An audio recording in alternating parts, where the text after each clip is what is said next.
Bank Nifty में right time पर profit book करने का क्या है मंत्र? करेक्टिव राइज और इम्पल्स का अंतर क्या है? न्यू वे रूल से निकला स्टॉप लॉस लेवल क्या हो सकता है गेम चेंजर? क्या होगा अपकमिंग वीक में बैंक निफ्टी का रेंज? नमस्कार दोस्तों, स्वागत है आपका डॉक्टर संजय के यूट्यूब चैनल में। दोस्तों, आज मैं doctor Sanjay Sinha, technical analyst working on new way since last 28 years.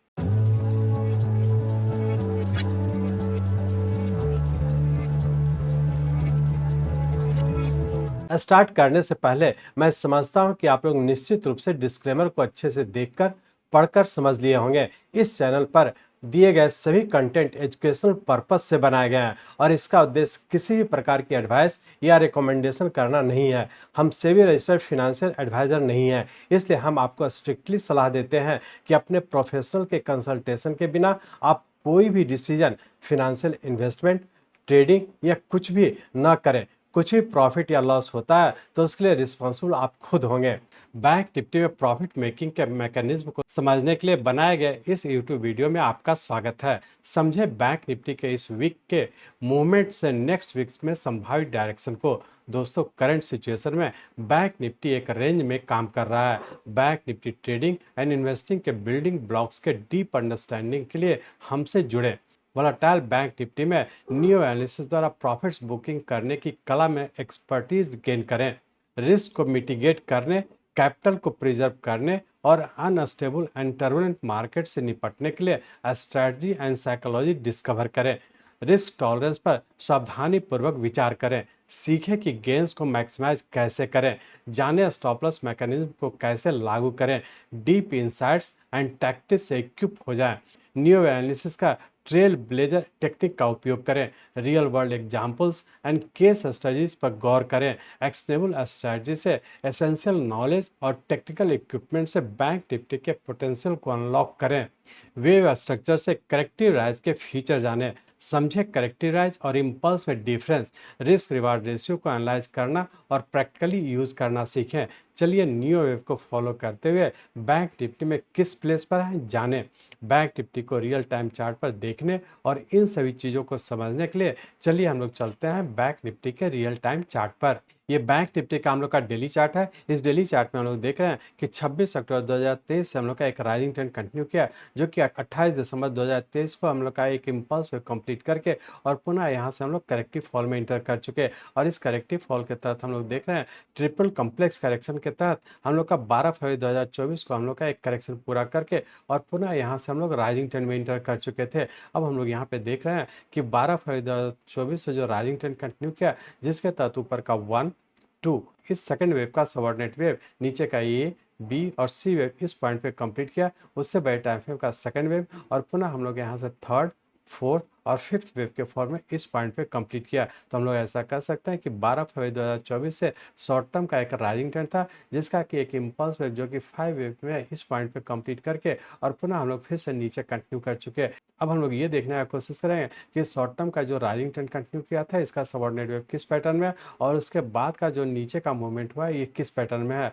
इस डेली चार्ट को कन्वर्ट करते हैं हम लोग वीकली चार्ट में और सिर्फ ये एनालाइज करने की कोशिश करेंगे कि 12 फरवरी 2024 से ऊपर कंटिन्यू किया है, इसका सबऑर्डिनेट वेव किस पैटर्न में है और उसके बाद जो नीचे का मूवमेंट हुआ है ये सारा किस पैटर्न में है और आने वाले समय क्या होने की संभावना है। अब हम लोग इस डेली चार्ट को कन्वर्ट करते हैं आवरली चार्ट में।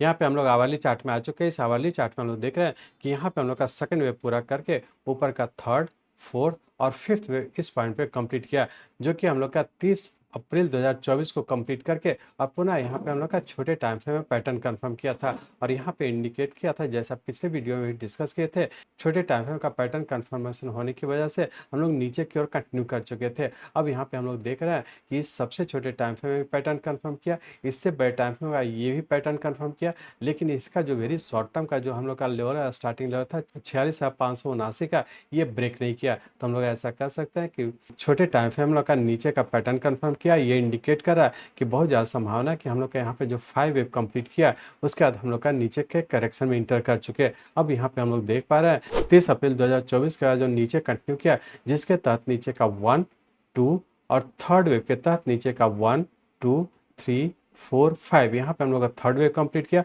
और यहाँ पे हम लोग का फोर्थ वेव पूरा करके पुनः हम लोग फिफ्थ वेव के फॉर्म में इस पॉइंट पे कंप्लीट किए। तो बहुत ज़्यादा संभावना है कि फिफ्थ वेव के बाद जो नीचे की ओर कंटिन्यू किया, ये हो सकता है कि हमारा इम्पल्स वेव में कंटिन्यू किया और उसके बाद हम लोग का यहाँ से फिर से एक छोटे टाइम फ्रेम में ऊपर का पैटर्न कंफर्म किया। ये इंडिकेट कर रहा है कि यहाँ से जो नीचे की ओर कंटिन्यू किया, यहाँ पे हम लोग का एक नीचे का पैटर्न इम्पल्स वेव में पूरा करके और पुनः हम लोग फिर से एक करेक्टिव राइज में इंटर कर चुके।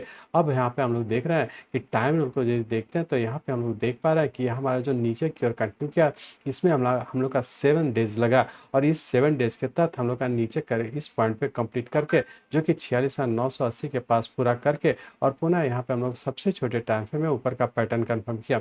ये इंडिकेट कर रहा है कि यहाँ से जो नीचे का फॉल हुआ है उसके करेक्टिव राइज में इंटर कर चुके। अब यहाँ पे हम लोग देख रहे हैं कि करेक्टिव राइज के तहत ऊपर का ये बी और सी वेव के फॉर्म में ऊपर कंटिन्यू है। लेकिन ध्यान रखेंगे क्योंकि यहाँ पे हम लोग का जो करेक्टिव पैटर्न है ऊपर की ओर कंटिन्यू किया, जिसके तहत हमारा यहाँ पे रफली 5 दिन का टाइम बीत चुका है। देखिए यहाँ पे आप लोग देख पा रहे हैं कि यहाँ पे हमारा गिरने में 7 डेज लगा, जबकि इस पॉइंट तक जाने में जो कि पूरे का भी हम लोग का 38.2% के पास ही पूरा किया, लेकिन यहाँ तक जाने में हमारा 5 दिन लग चुका है। ये अपने आप में इंडिकेट कर रहा है कि यहाँ से जो नीचे का फॉल हुआ है सही मायने में हमारा एक इम्पल्स वेव है और इसका यहाँ से एक करेक्टिव राइज के तहत ऊपर कंटिन्यू किया। लेकिन ध्यान रखें कि यदि करेक्टिव राइज है तो इसका नीचे का फिर से पैटर्न कंफर्म करता है तो फिर से हम लोग नीचे कंटिन्यू हो जाने की संभावना है। तो अब इस चीज़ को ध्यान रखें कि यहाँ से जो नीचे की ओर कंटिन्यू किया, इसका नीचे का ट्रेंड है, इसी का करेक्टिव राइज के तहत हम लोग ऊपर की ओर कंटिन्यू रखें। तो हम लोग ऐसा कर सकते हैं कि यहाँ से जो ऊपर कंटिन्यू किया, ये ए बी और सी वेव के फॉर्म में ऊपर कंटिन्यू किया,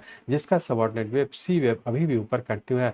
पूरे वीक में क्या होने की संभावना, तो हम लोग ऐसा कर सकते हैं पूरे वीक के लिए रेंज बाउंड के तहत नीचे का 47,600, ऊपर का 48,600 इसी रेंज बाउंड में रहने की संभावना है। नीचे का स्टार्टिंग लेवल रखेंगे ये वाला पॉइंट जो कि हमारा 47,300 का है।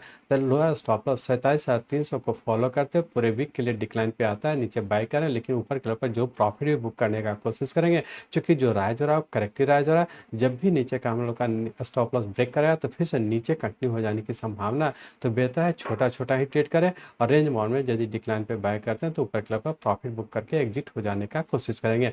अब हम लोग ये देखेंगे कि मंडे ट्यूसडे को क्या होने की संभावना है। तो उसके लिए हम लोग इस आवाली चार्ट को कन्वर्ट करते हैं 15 मिनट के चार्ट में। यहाँ पे हम लोग 15 मिनट के चार्ट में आ चुके हैं। इस 15 मिनट के चार्ट में हम लोग देख रहे हैं कि यहाँ पे हम लोग का करेक्शन पूरा करके और यहाँ पे हम लोग सबसे छोटे टाइम फ्रेम का एक पैटर्न कंफर्म किया और ये इंडिकेट कर रहा है कि हम लोग का यहाँ पे ऊपर करेक्टिव राइज में इंटर कर चुके हैं, क्योंकि यहाँ से जब ऊपर की ओर कंटिन्यू किया, जिसके तहत ऊपर का 1 2 3 4 और 5 वेव, उससे बड़ा टाइम है हमारा ये वेव हो गया और उसका करेक्शन के तहत नीचे का ए बी और सी, या फिर हम लोग ऐसा करते हैं डब्ल्यू एक्स और वाई के पैटर्न में इस पॉइंट पे कंप्लीट किया, जो कि उससे बड़ा टाइम का बी वेव हो गया और उसका पुनः हम लोग सी वेव के फॉर्म में ऊपर कंटिन्यू किया है। अब इसी सी वेव के तहत ऊपर का 1 2 3 4 और 5 वेव यहाँ पर कहीं ना कहीं पूरा होने की संभावना हो सकता है कि रेंज बाउंड के तहत ऊपर का 48,400, नीचे का 47,700 इसी रेंज बाउंड में रहने की संभावना। मंडे ट्यूसडे के लिए भी जो हमारा लोअर स्टार्टिंग लेवल होगा ये वाला पॉइंट होगा जो कि 47,300 का है। तो हम लोग ऐसा कर सकते हैं कि मंडे ट्यूसडे के भी हम लोग का लोअर स्टॉप लॉस 47,300 का, इसी को फॉलो करते हैं हम लोग डिक्लाइन पे बाय करते हैं तो ऊपर के लेवल पर प्रॉफिट बुक करें। लेकिन ध्यान रखें करेक्टिव राइज है, बहुत एग्रेसिव होकर के लॉन्ग पोजिशन नहीं बनाएंगे। यदि बनाते हैं तो ऊपर के लेवल पर जो प्रॉफिट बुक करने का कोशिश करेंगे या फिर स्टॉप लॉस ब्रेक करता है तो फिर से नीचे कंटिन्यू हो जाने की संभावना। तो इसी चीज़ को ध्यान में रख करके आगे और कंटिन्यू रखेंगे। तो अब हम लोग ऐसा कर सकते हैं कि इंट्राडे में रेंज बाउंड के तहत डिक्लाइन पे बाय करके ऊपर के लेवल पर प्रॉफिट बुक करें। यदि पूरे वीक की बात करें तो इस चीज़ को ध्यान रखें कि जो राइज हो रहा है करेक्टिव राइज हो रहा है, करेक्टिव राइज कभी भी पूरा करके जब नीचे का स्टॉप लॉस ब्रेक करेगा तो फिर से नीचे कंटिन्यू हो जाने की संभावना है। यदि शॉर्ट टर्म की बात करें तो शॉर्ट टर्म का जो हम लोग का राइजिंग ट्रेंड था, जो कि जिसका कि हम लोग का फिफ्थ वेव इस पॉइंट पे कंप्लीट किया, जो 30 अप्रैल 2024 को हम लोग का पूरा करके और पुनः हम लोग फिर से वेरी शॉर्ट टर्म के करेक्टिव फॉल में इंटर कर चुके। तो हम लोग ऐसा कर सकते हैं कि वेरी शॉर्ट टर्म में अभी हम लोग का बैंक निफ्टी नीचे की ओर है, वीकली पॉइंट से हम लोग का जो राइज हो रहा है वो करेक्टिव राइज के तहत ऊपर कंटिन्यू कर रहा है, इंटरडे में भी ऊपर कंटिन्यू है। तो लोअर स्टॉप लॉस को फॉलो करते हुए आई की ओर कंटिन्यू रखेंगे। लेकिन वेरी शॉर्ट टर्म की बात करें तो यदि लॉन्ग पोजिशन बना हुआ तो ऊपर के लेवल पर प्रॉफिट बुक करके एग्जिट होने का कोशिश करेंगे, क्योंकि जब भी हम लोग का weekly lower stop loss break करेगा तो फिर से नीचे कंटिन्यू हो जाने की संभावना है। तो इसी चीज़ को ध्यान में रख करके आगे की ओर कंटिन्यू रखेंगे। मैं चाहता हूं मेरे जीवन का लक्ष्य है इस मार्केट में कोई भी लूजर ना हो। इसको आप सीखें, लोगों को सिखाएं, लोगों को मदद करिए हमारे साथ जुड़े रहने के लिए। आज के वीडियो को ध्यानपूर्वक अटेंड करने के लिए, इसे दूसरों तक पहुंचाने के लिए आप सबका बहुत बहुत धन्यवाद। जय हिंद।